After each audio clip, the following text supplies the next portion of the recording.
I still think about her every day. I think of my mom, all the great times we had, and I smile about them. It has been a trying but telling path for Joel Dahmen. He watched as his mother battled, then succumbed to pancreatic cancer. Fast forward 5 years, his brother was diagnosed with testicular cancer. How is this happening again? But the nightmare didn't end there. Less than 2 years later, I was diagnosed with it. We always kind of thought we were invincible. I mean, I did. You know, I'm a young kid, I'm a good athlete. Yeah, you're not so invincible anymore. Although few people can truly identify with just how crisply Dahmen strikes a golf ball, all too many know how fragile the emotions can be when you hear the word cancer. I remember that I was crying a lot. You don't know if you have 6 months, you don't know if you're gonna be fine. I don't know if I really slept that night, but I woke up the next day kind of ready more to attack it. Finding resolve from the depths of vulnerability, Joel's fight began. I mean, physically, it's brutal. I was really sick. I couldn't walk up and down my stairs. Mentally, it was real tough because you're in the chemo center and you got young people and you have old people, and that was probably the hardest part for me, was just seeing, you know, these people that were really struggling who might never make it out of there. And I felt really guilty saying, yeah, I'm gonna be out of here in a month or two. I remember some of those faces in there. It's sad, it's terrible.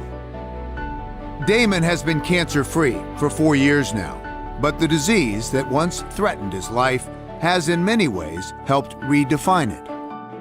I think it had a huge impact. I think I was probably a ungrateful little twerp running around the golf course. You know, I think I'm a pretty cool pro golfer, but I think it just kind of put everything in perspective.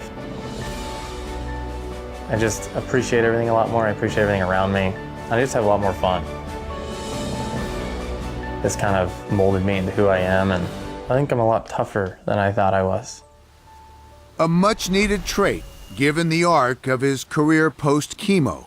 After failing to earn a spot on the Web.com tour, his resolve was tested. I was sitting right here in the same living room with no money, on the couch, not doing anything. And I think, you know, that was probably the lowest point of my professional career. My girlfriend gave me a big kick in the butt, said get a job or go play golf. I didn't want to get a job, so I had to go play some golf. So Dahmen took his dreams north of the border and teed it up on PGA TOUR Canada. In 2014, he recorded 2 victories and earned Player of the Year honors. Winning breeds confidence, and now I have a lot of confidence. But more than that, he found his purpose. Every week in Canada, it seemed like I had met somebody who, you know, was a fellow cancer survivor. It's extra motivation for me, actually, just to get out there and try to inspire. The golf course is kind of my go-to place, my kind of happy place. Now with full status on the Web.com tour, the PGA Tour is in sight. But no matter what challenges the game throws Dahmen's way, he knows he can handle it. If you can get through cancer, you can pretty much get through anything.